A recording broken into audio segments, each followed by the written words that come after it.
Yeah, so um, what did you think of the 49ers' performance compared to the Seahawks this week? You know what I think. Are Everybody you wants to know what you think. are you still pissed that they traded Trey Lance? I still think that was a bad decision. Yes.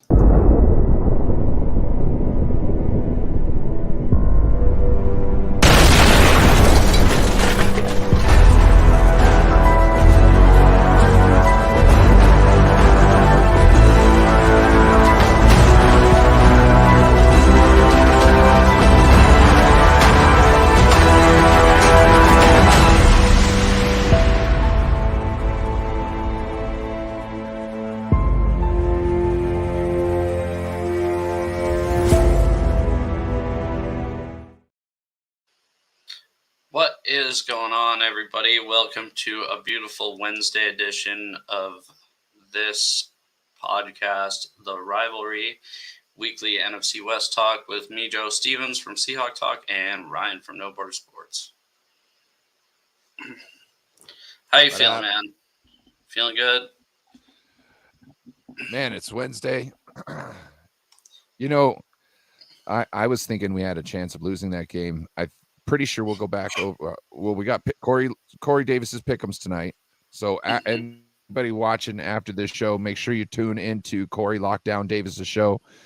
You can submit your pick'ems, all that good stuff, and we'll get that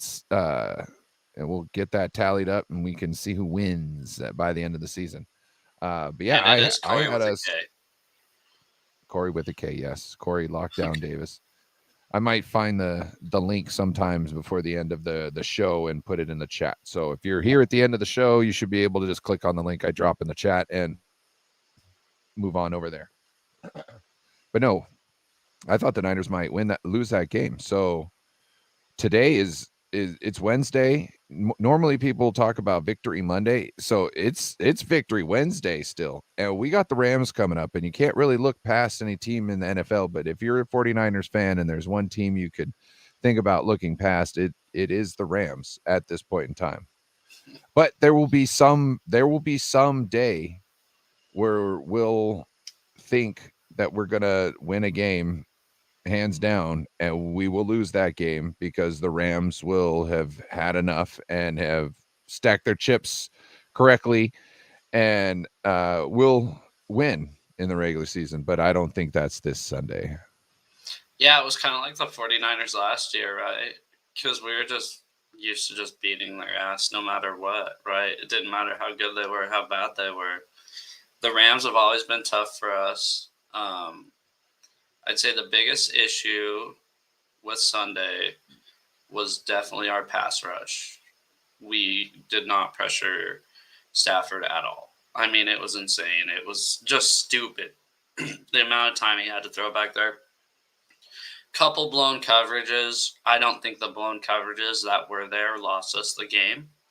I think it was the defensive line and their inability to rush the passer. They did decent against the run, which was what we were worried about coming into the season. But once the Rams realized they didn't even have to run the ball, they were like, "Oh, why are we trying to run the ball when we can just get a first down every time we drop back and pass?" Especially Um, when that's not their forte. You know what I mean? mhm. Why would you want to be stuck doing that? Unless you're just trying to really run out the clock. But there was no real reason to after they pretty much had you. You know what I mean? Yeah, Like once they had you in a box, they didn't really need to worry about running out. no, Running out the clock is when you're up on a good team and you need to get this puppy over before they figure something out. We got to get this one over, so let's bleed this clock. yeah, and then what else we got? Our offense looked terrible once our two. I mean, we lost both our starting offensive tackles in the I wanted second. to ask you about this. How Yeah. long? What's their status? What's going on? So our right tackle's on IR. That was news today. So he'll be out at least 4 weeks. And it doesn't sound like Cross is going to play this weekend either. So um, we signed a 41-year-old, uh, almost said Trent Richardson, Jason Peters, um, to fill in for a couple weeks. We'll see. Oh, Here you oh. go, Levi. Get your shit What together, up, Joe. Levi? Have a bird team flopping like that. I mean, it was terrible. I mean, it was like I still cannot remember a play from the fourth quarter other than DK getting flagged for unnecessary roughness. I can't remember a single play. And the very last play was a run for 9 yards because we gained 3 yards in the second half until that run for 9 yards, and that made it 12. I mean, it was stupid. I thought you guys were running the ball really effectively in this first half, and I was like, why aren't they keeping that up? I think the problem was once the tackles went out, even the run game fell apart when the tackles went down too. Um, Okay. To me, okay. So to me,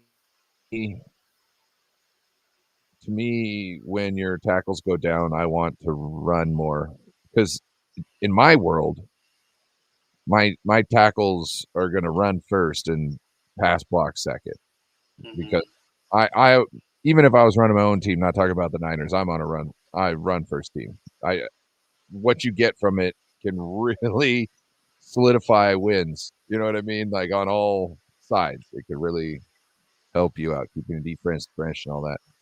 So I I would just think when your tackles go out, that's when it's even more time to run the ball because it's easier to just go. Because also, like, look, when you run the ball, the offensive line is on offense against the Mhm. defense. And when you're passing, the offensive line is on defense against the defensive line, who's on offense essentially against them.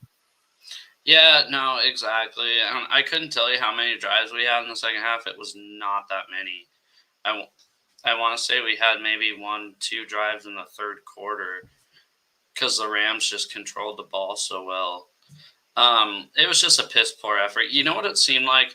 We were up 13-7 at halftime. It seemed like the Seahawks just went, we're winning this game. We don't really have to go out there and do anything different from what we did. We scored 13 points. Should have been 16 because we missed the field goal right before halftime. I think they just said, you know what, we got this in the bag.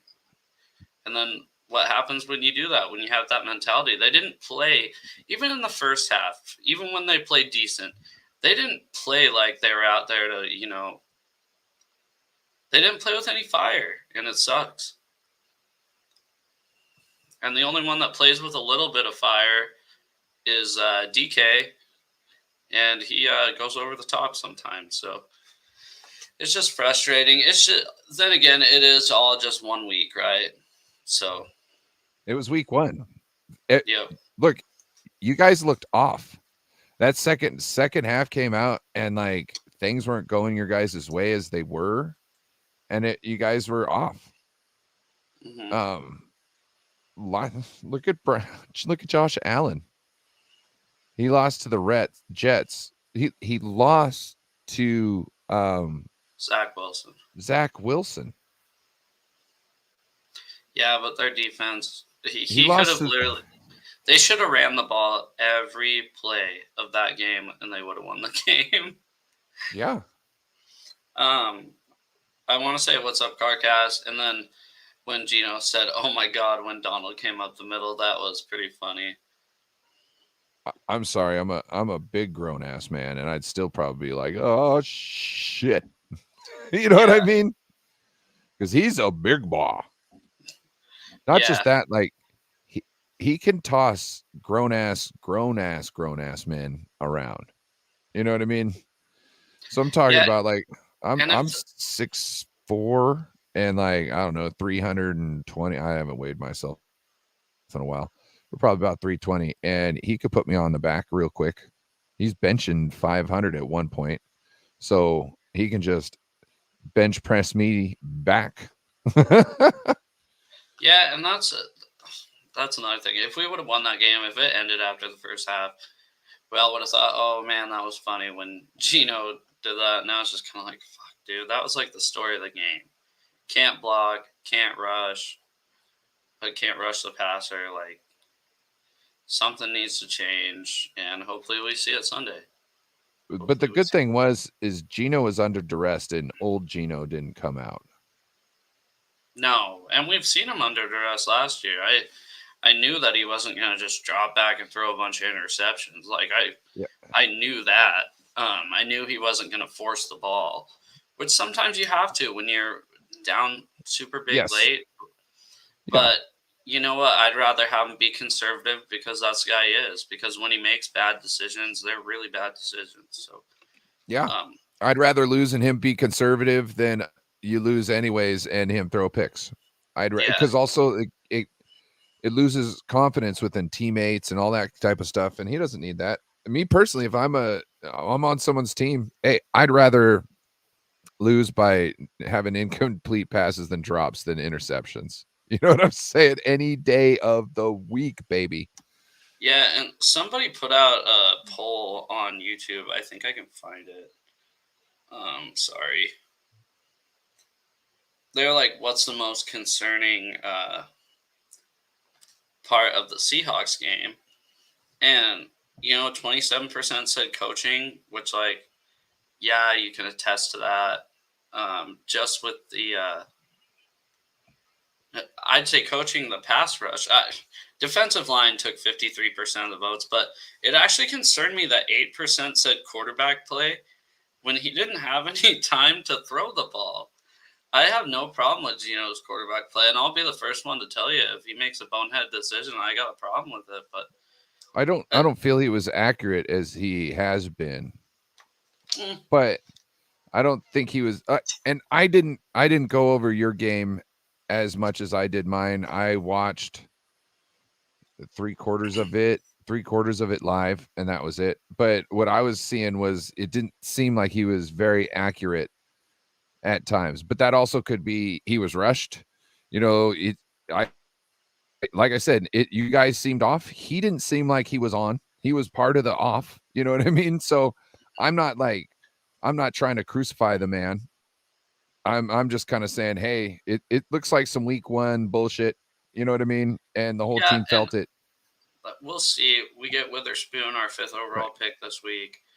We get Jamal. So that's some news today. Jamal Adams and Devin Witherspoon were both 100% practicing full speed today. They haven't done that. Well, Jamal in a year and a half. Well, not a year and a half, I guess. A year yesterday was the last time he practiced / played full speed.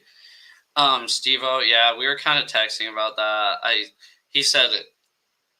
What did he say? It was like, sorry, not trying to talk shit about your team. I had a couple people say that.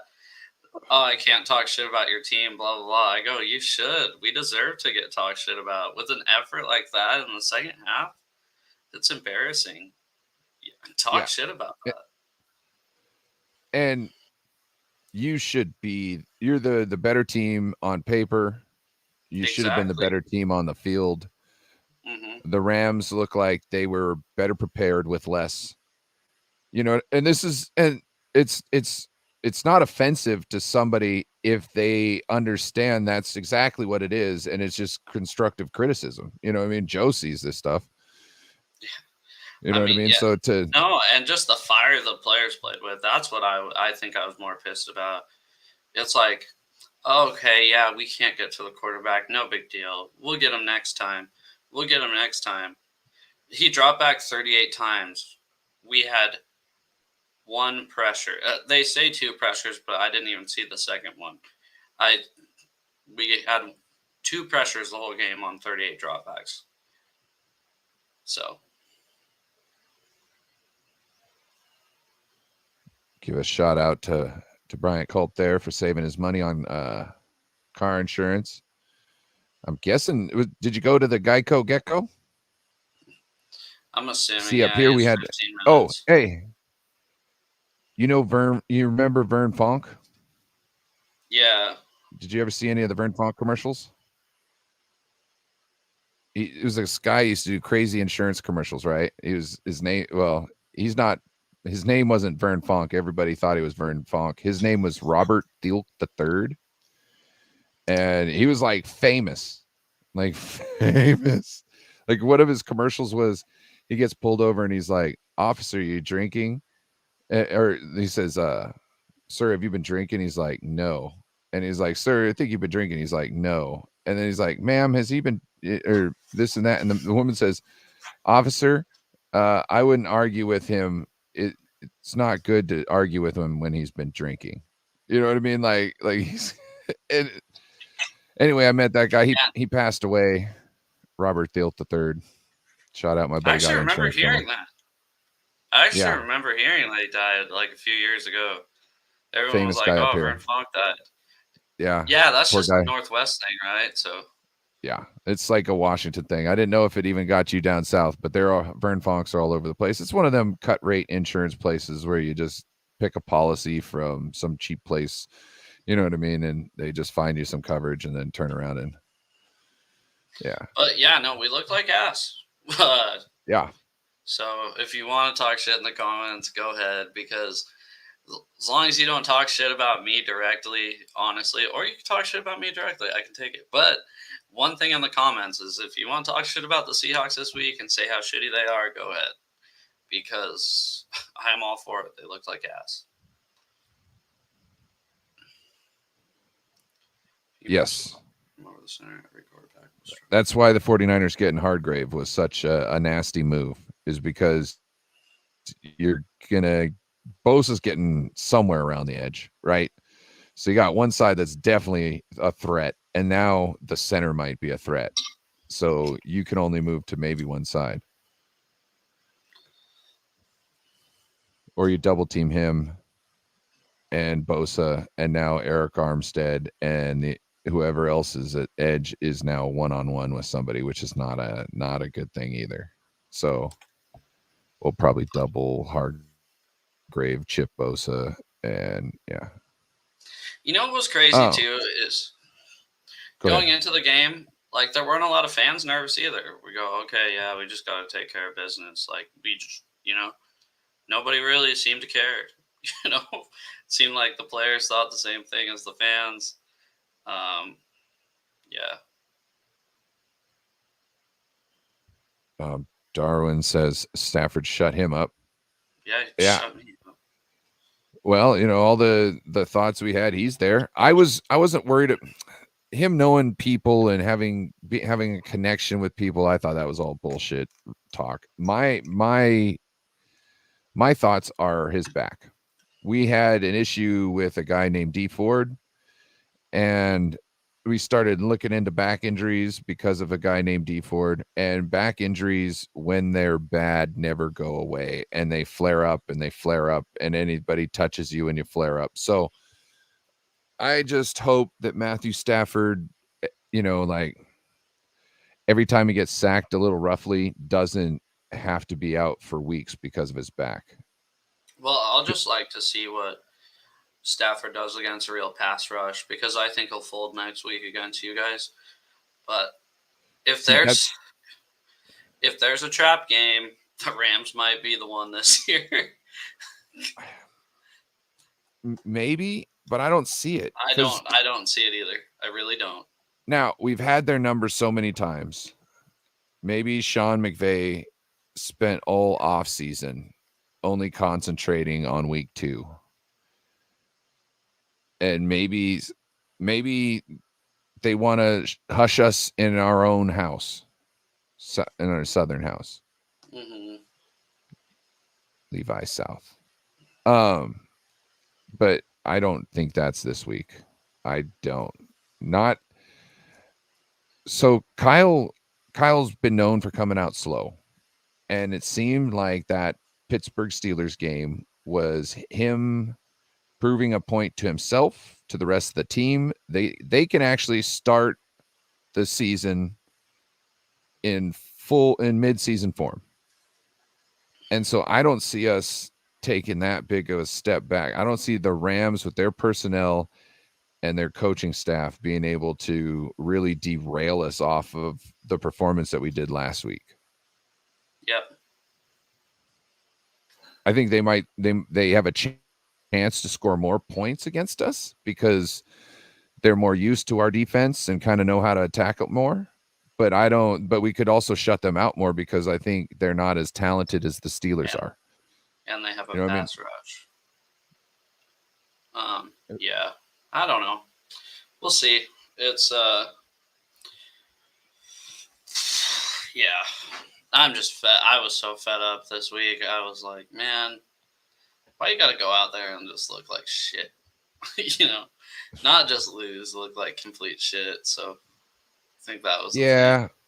Then we signed 41-year-old fucking left tackle Jason Peters to be our savior, and who knows? Maybe he's got a couple good games left in him until Cross comes back. But I just don't think about it just as that. Think about it as no matter what. Now you got a vet in the room who can bring more insight, and whether he plays the whole season, if you keep him in the room as a just in case, he'll have that knowledge for those young bucks whenever they need it. Yeah, I guess you're right. I always like we got Willie Snead. We got Willie Snead, and I love having Willie Snead around because he's yeah. Because first thing, he's already made his money. He knows he's not trying to compete for a number one spot. He doesn't have the speed. He doesn't have this and that. But what he has is savviness. And he also knows how to block, and he knows why he's here. He knows what he's supposed to do when he's out on the field, and that's catch the ball if it comes in his area. And anytime somebody else catches the ball, try to get them further down the field in some sort of effort. And he does that 100% of the time. So there's a reason why he's on the field, and I love it, or on the team. And I love it because he's been around the league so many times that these young bucks in that room going to have questions, and he could be like, oh yeah, so this is that is that, there you go, on your way, young man. Because Debo is still young. He's on his second contract, essentially, his first big boy contract, but he's had his rookie contract. Now he signed this contract, and I still think there's things he can learn about being a wide receiver in certain scenarios.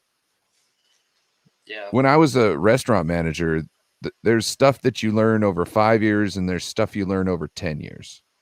Because stuff doesn't happen. Essentially, you don't learn everything that can happen in a restaurant and just being there for 5 years. But after 10 years, you still haven't seen everything, but you've seen a lot more. You know what I mean? And you can equip yourself better. You know what to do on the fly. You know what I mean?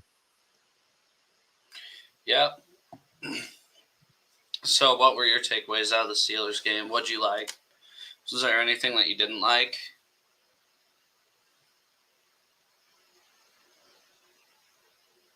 What's that? Oh, what were your takeaways from the Steelers game this week? Is there anything you liked, didn't like? Obviously, there was a lot that you liked. Oh, yeah. Well, Steve Wilks called a hell of a game. He could have shut them out. They obviously made some sort of corrections to be able to get the offense down the field to score. But, well, there was a penalty, too, that helped extend it. But still, there was a lot of other plays that happened on that drive that could have been stopped that would have probably sealed the deal a little bit, too. But he called a great game. Almost shut him out. I didn't think he was going to have as good of a start, being it wasn't like all his staff wasn't his system. It was his system mixed with our system, because everything up in the front seven is same as last year, pretty much, for the most part. There's probably a wrinkle here and there that's worked in, but pretty much it's just the back end that's kind of different. And yeah, he did a great job.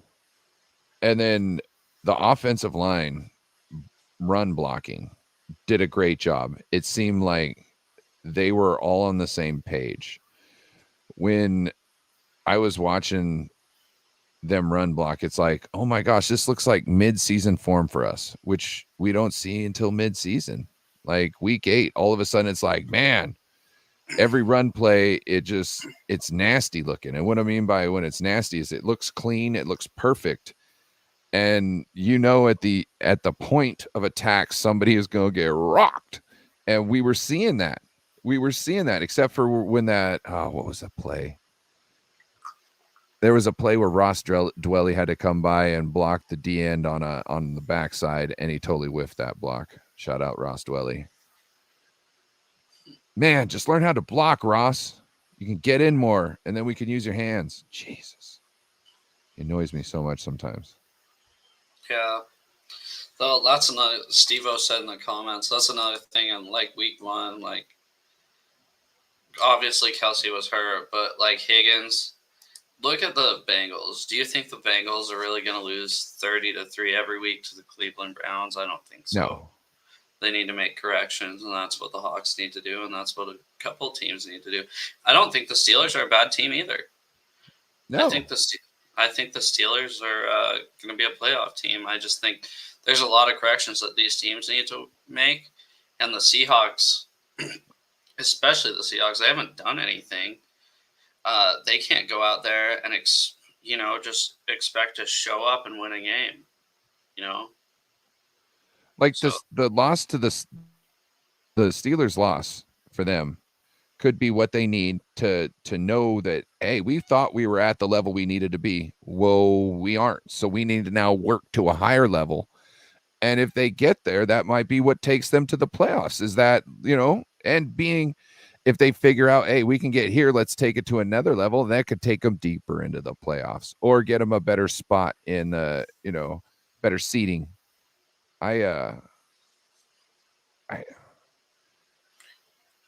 I'm just amazed we were able to have such a good, crisp game. Shout out to Brock Purdy. He ran the offense great. Also, like, it's only been one game, and look, we could have a total shit week next week. We've done that before. Had maybe not in this regime because we usually always lose week 1.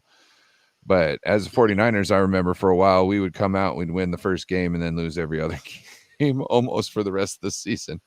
So, yeah, it's week 1 stuff. I'm not too. Yeah, I remember 2008. I want to say it was 08. You guys came up here, just beat us pretty handily, and didn't do shit the rest of the year. I don't know who the head coach was. I think that was like Mike Nolan or something.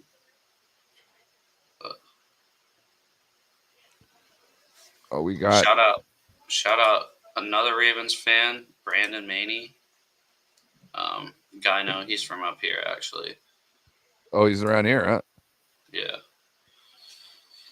So yeah. Weird week for fantasy football was another one. There's a lot of low-scoring fantasy football matchups this week. Yeah. Yeah. It was fun times. I don't know. I'm not a big fantasy football guy. I think this is my official. It's probably my third, I think. Third fantasy team. One of them I got into and never really. I don't know if I even drafted it. I think it got auto drafted, and I think I got into another league, and that was the one I concentrated on. So I'm not a fantasy guy. So it's not like every year I do this stuff. I've been content creating lately, so that's what I do. Creating content, man. Steve-O says, I cried during anthems and special moments in sports, but never after a loss. Me neither. Actually, I think I did cry after a loss. One time, I think I was like 10 years old, 11 years old. No, I was 11 because it was 2008. We lost to the Cowboys on Thanksgiving. And I was like, we're not going to make the playoffs. I remember that. I think that was the last time I cried after a loss. Last time I cried after a game, though, is when we beat the Packers in the NFC Championship. I actually did break down. That was such an emotional roller coaster. I remember the days after the 2019 Super Bowl. My body felt like I wanted to cry.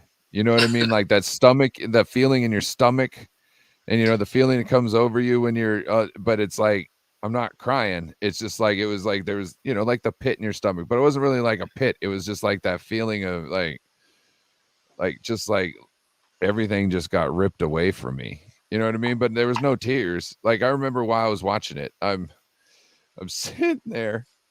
I had drank too much the day before. That my house got flooded, and I had drank over a 24 pack of Rolling Rocks to myself.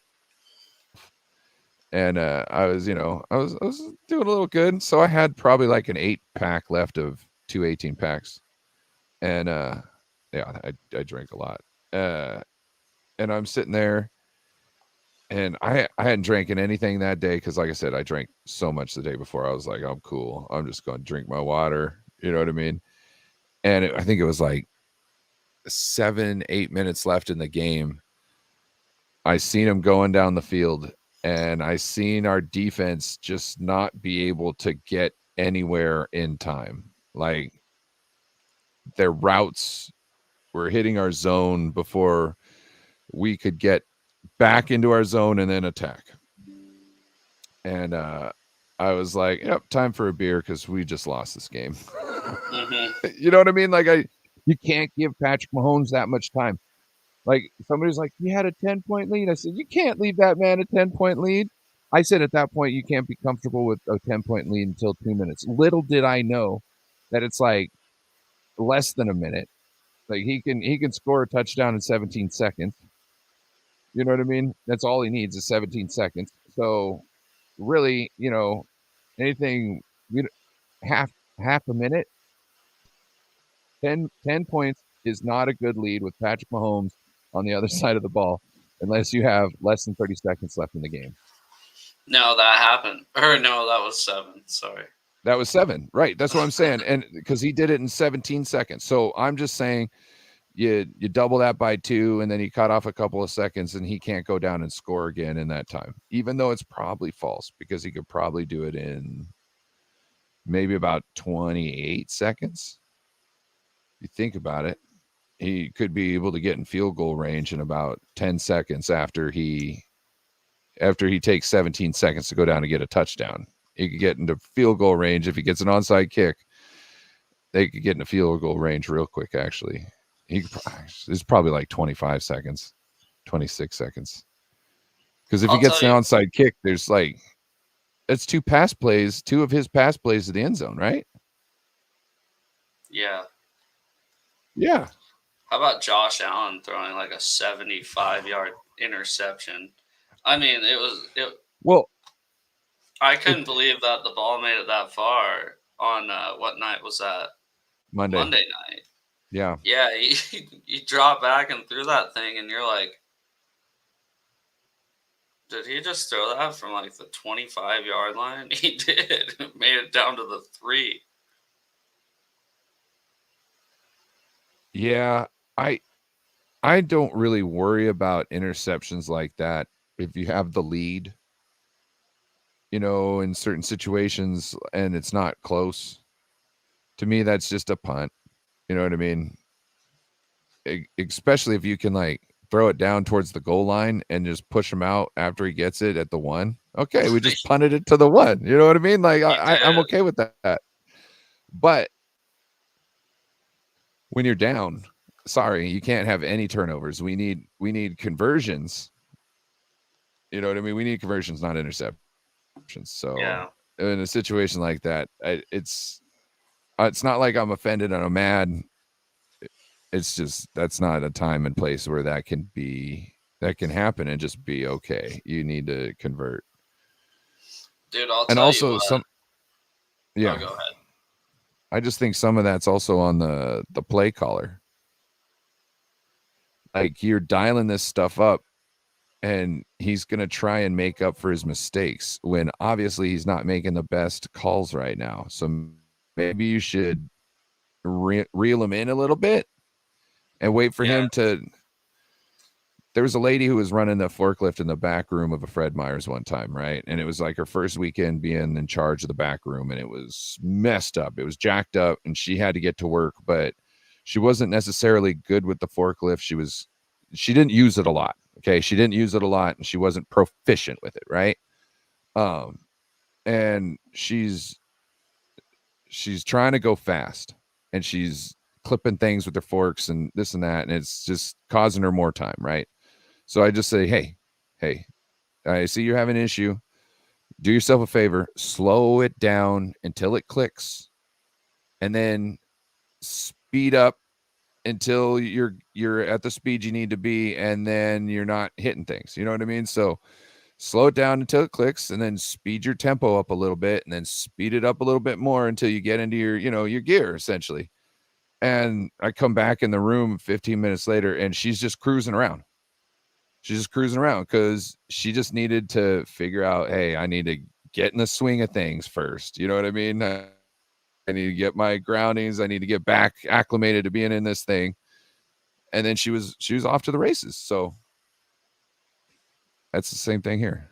You got to get in there, go a little slow until you can get it right, and then build up on top of it.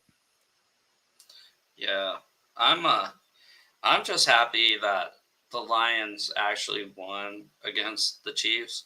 Because I said this before, and I'll say it again. I'd rather play a team coming off a big emotional win like that than a team that just flat out loses to the Chiefs. I'm glad that the Lions won. I'm not glad that we lost, but it's I'd much rather play a team coming off a win than a loss. So I'm excited about that.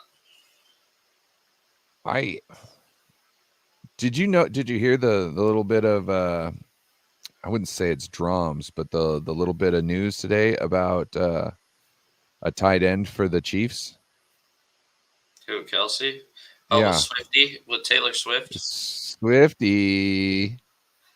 Actually, who did I hear that from? Rich Eisen, I think. Yeah. I thought on the Rich Eisen show today. Yeah, I could see them. Power couple. I could see them getting together because, like, if you see the other brother, he's a little teddy bear with his wife, and she's a mama bear. I was watching a clip earlier where they were talking about how I guess Jason's jersey is the #1 jersey bought by women in the NFL. Jason Kelsey is? Jason Kels, I guess Kels is the #1 jersey. That's what Travis Kelsey is saying on his podcast, right? And he's like, numbers don't lie, right? And she was like, look, I'm 6 foot tall and I am, I ain't a small lady and I will defend what is mine. You know what I'm saying? So yeah, she's a character. She's a good lady. You know what I mean? But yeah, she's down to ride. She's down to ride. Dave McNiner says, what up, Joe and Ted? Let's go 49ers. F the Lambs. I don't know if he meant to you. Call you Happy Ted. F the Lambs week. Did you miss that part? No, I read it. I was just all on him calling you Ted. Oh, yeah. Jesus. Hey, David, I went through all this trouble. And you're over here gonna, jeez. I'm looking at it now, and it seems weird. It seems like I guess the spacing between the R, the Y, the A, N, and then the spacing in every other letter on the damn thing. I don't know why the spacing between the Y and the A is weird. You see that? I don't know. Yeah, I just look at noticed. The spacing between T and A there, though. That kind of did the same thing, but it's got like Ryan.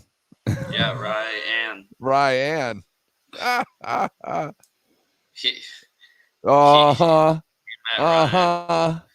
Yeah, Ryan and Ted are spelled pretty similarly, I can tell. Yeah. They're both 3-letter names. I'm just kidding. Yeah, man. I don't know. It was a rough week for me. For you, I'm sure it was awesome. Yeah. But at least you got somewhere to go. We don't really have anything like there's not much for me to really critique. You know what I mean? Because we won so convincingly. So to really, be aggressive on it about anything or call it news would be too much. So it's like, as a content creator, like it's like, hey, yeah, we had a great week, this and that, but it's not like I can't say don't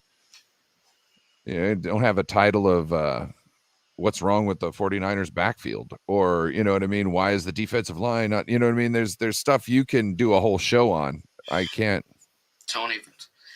That, You could do a whole show, you could do multiple shows, you should be doing multiple shows. the thing is, there was like nothing positive. Like nothing positive. Other than, I'd say, Tariq Woolen shut down the left side of the field.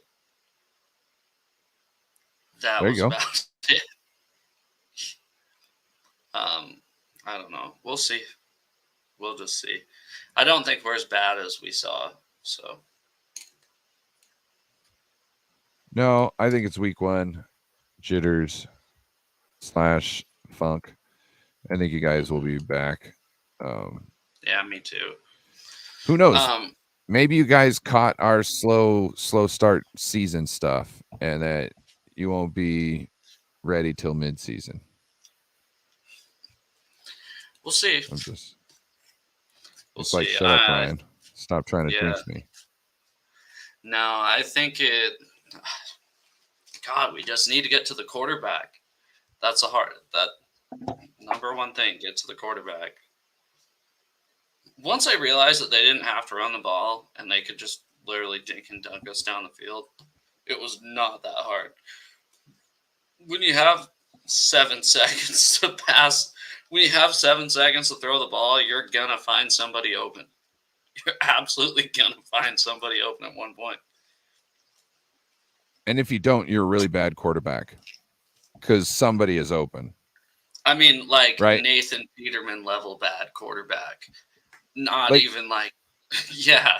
You'd have to have the most talented backfield there to be able to keep everybody locked down for 7, 8, 9 seconds would just be immaculate with nobody being open at once. That's just crazy. Steve-O, you can't get to old injured Stafford in 13, 14 years. No, he is not the problem. The problem was our defensive line could not get past their offensive line. They could have basically taken a trash can, moved him, 5 yards behind the line of scrimmage, and just put it there and then put a timer on it. See how long it took to get to the trash can. That's almost how sad it was. Matthew Stafford, he's got a center, and then he's got 4 balls next to him. He gets the height, then he hikes the ball in shotgun, and then he just kicks the 4 balls really quick to just keep your defensive lineman away, and then he throws the, you know what I mean? It's like one of them drills where they roll the ball at him to simulate like a running back or whatever. Yeah. I couldn't tell you. It was not Stafford's mobility. It's not the reason we could not get to the quarterback. That's yeah. But I wasn't saying that. I was saying like he was just conducting drills back there, and you guys couldn't even get past the drills. No, we couldn't. Like I saw a great linebacker drill the other day. Or was it a linebacker? No, it was a defensive. I think it was a defensive end drill. And it was like they came in, picked the guy up, and then the coach looked on the other side, and then his eyes got really big, and then he jumped to one side or the other, and then you'd have to run to the other side of the tool, and somebody would roll something at him, and they'd have to tackle it. And I was like, oh, that's pretty good, because then you get used to them peeking through and then seeing which way their head goes when they go into the next hole, when they're figuring out where to go, and then you learn how to drive through the next hole and tackle at the same time. I was like, this is a great drill. Like, if I had that in high school. And we looked really good against the run. Like, I wouldn't say we looked like a top 5 run defense against the run. With your woes from last year, you're saying it was better. A lot better. Right? I mean, there was a couple runs that could have been shored up, right? Like there was There's probably two that I can think of in my head that were like 8-9 yard carries, but it wasn't like when Josh Jacobs ran for 300 yards against us. It was Shit. Oh. what? David McNiner, start the I ain't going to be happy unless, and then his other one. No.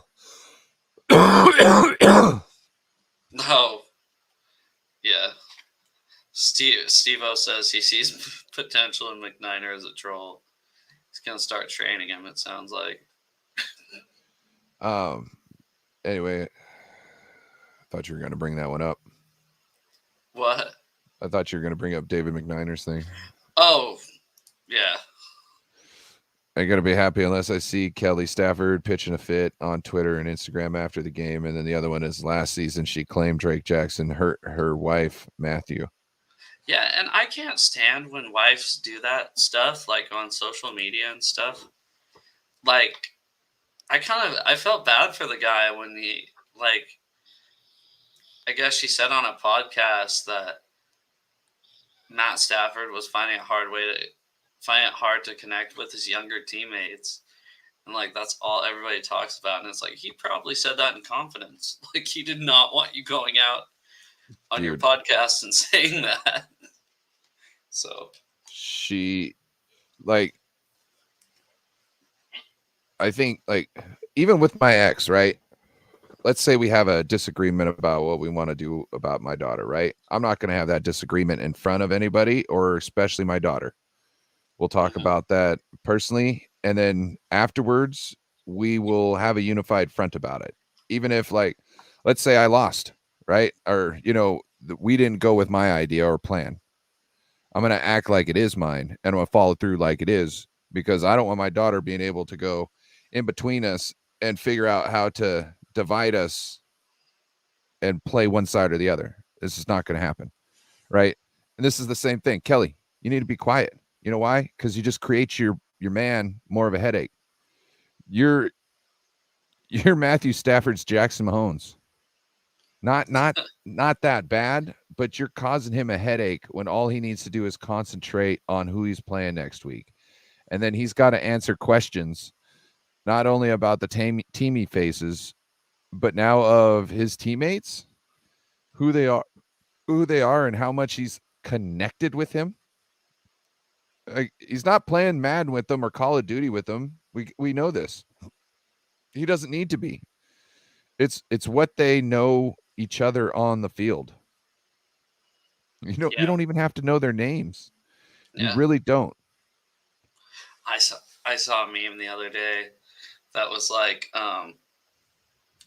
it was Geno Smith talking to Tyler Lockett, and he says, like, hey, Tyler, go do this. And he goes, you know my name? And he goes, yeah, why wouldn't I? He goes, Russ always told us that's what our numbers were for. It wasn't real. Like, it was just a meme, right? Or a little short video or something. It was funny, though.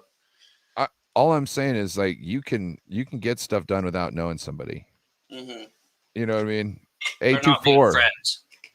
Yeah. You don't even have to not be friends. You know what I mean? Like, you could just, hey, you're here right now. I don't necessarily have to know your name to make corrections and get us flowing together, right?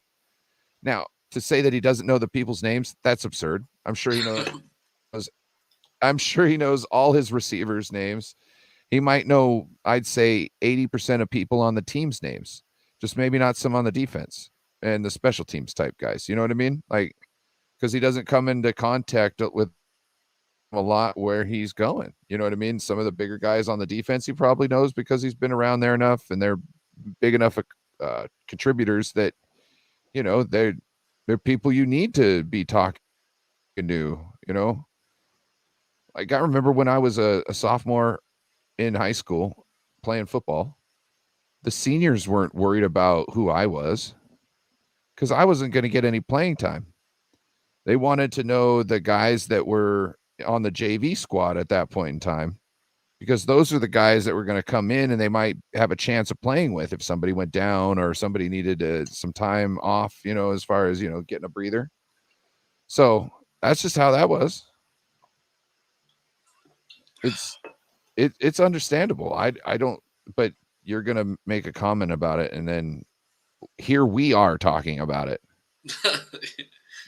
Matthew doesn't need that. He don't need that. No. He's got enough. He's got enough.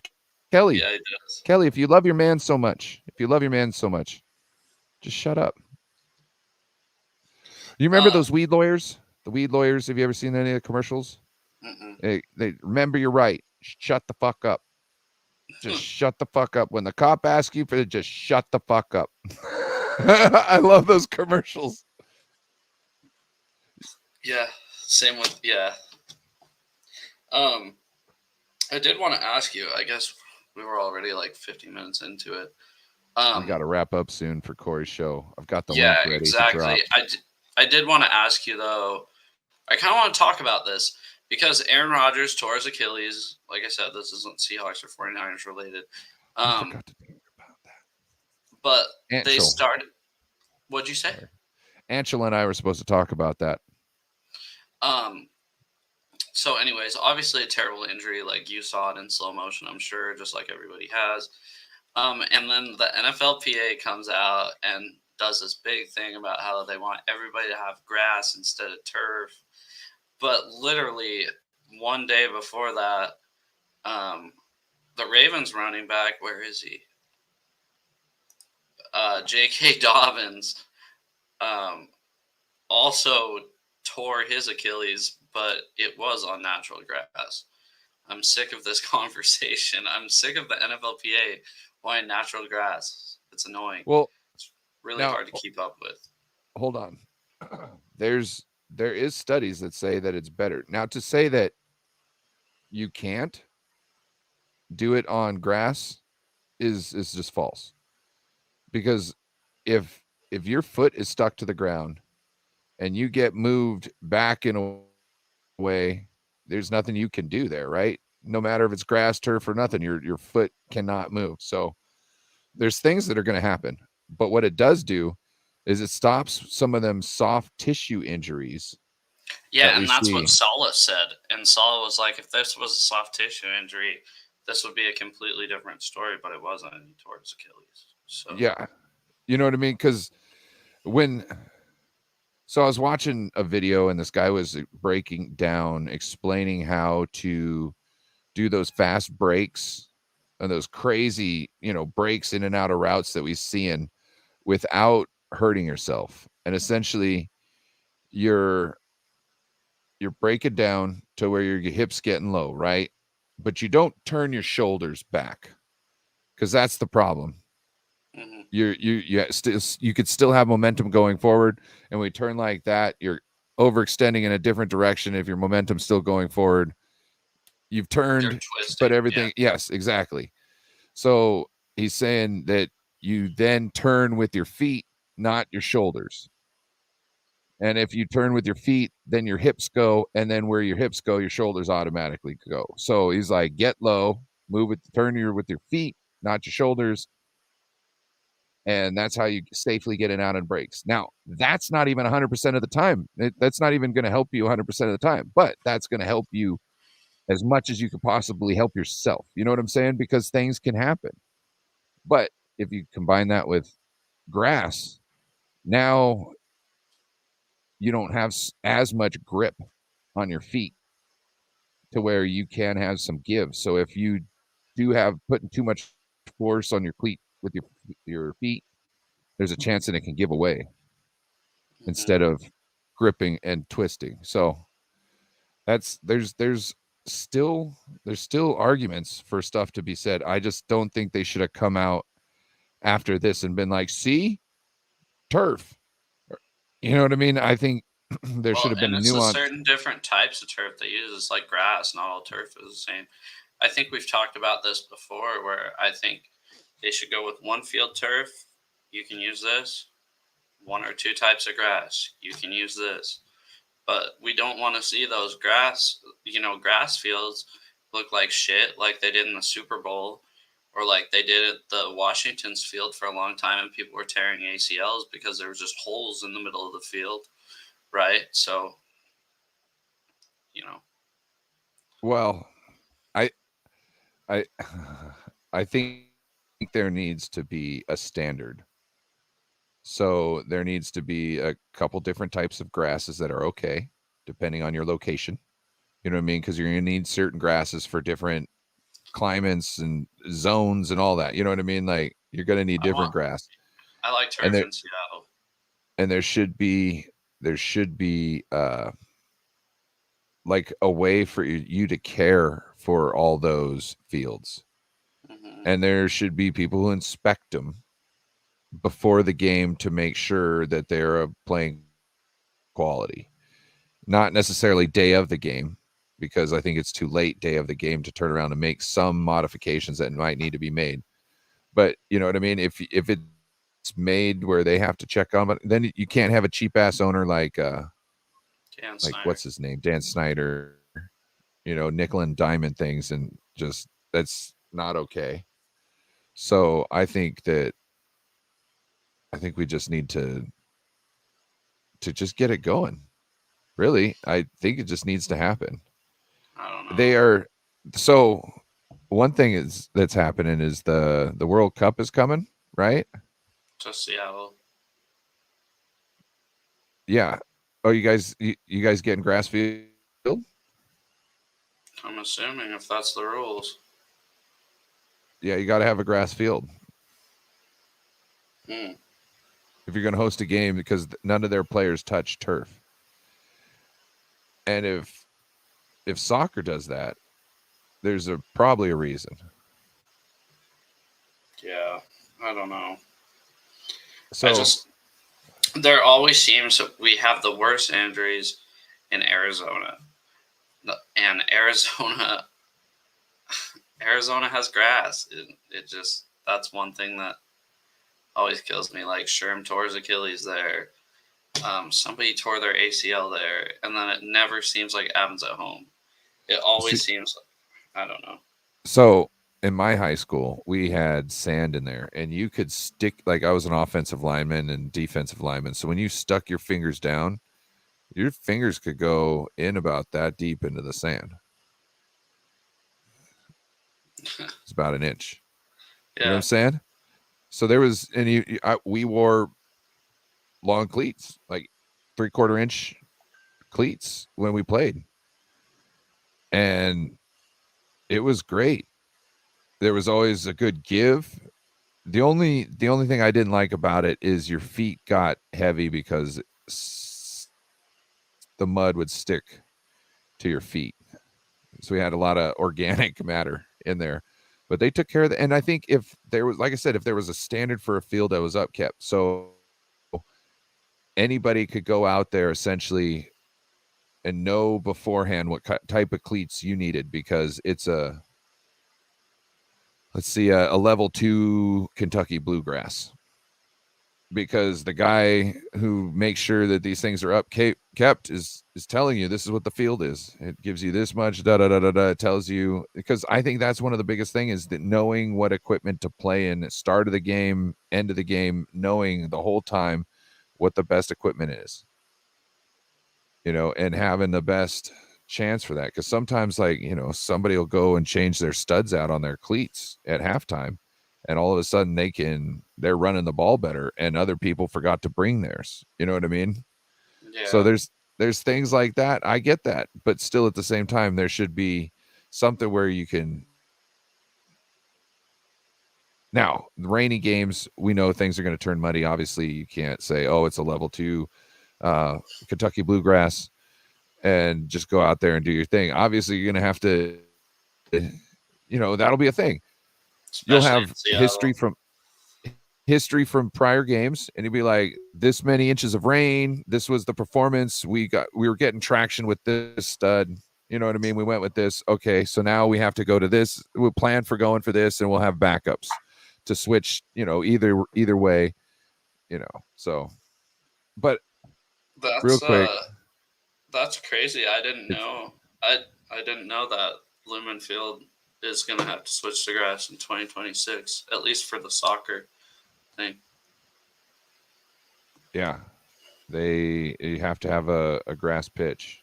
And it might be they just roll up their turf and just bring it in dirt and this and that and roll out sod. That might be the thing. That's probably going to be it. What's up, Because though? it'll probably also be in the summer. It's Oh, 7 o'clock. February. Corey's going. Yeah. Oh, it's in February? Mm-hmm. They're going to play soccer in Seattle in February? That's what it looked like. That's what it said. That shit's I stupid. totally lied. June. I don't know. Yeah. Maybe. Oh, I'm assuming February is when they can start growing the grass, they said, or something. I don't know. I'll read more on it. I'm sorry. I was trying to listen to you and be like, what the fuck is he? I didn't know they had to play on grass. More news coming soon. More developments on the Seattle Seahawks sod field coming soon. But hey, yeah, we got Corey Davis's stream. I've dropped the link in the chat. Meet us on over there. He's got his Pick'em show. So get ready. All right. What you got going on the rest of the week?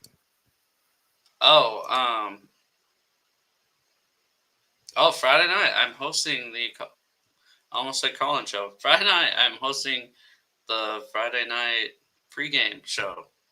You're doing the pregame, huh? I believe so, unless I'm mistaken, but I think it's my channel this Friday.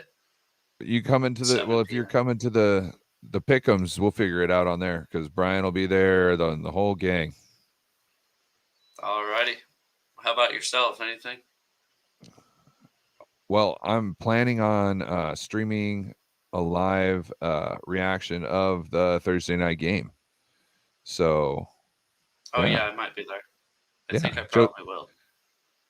Joe Stevens might be there. So, yeah. Stop on by. Yeah, with that, thank you, everybody in the chat. Yeah, it was popping the whole time. But thank you, everybody. We'll see you next Wednesday.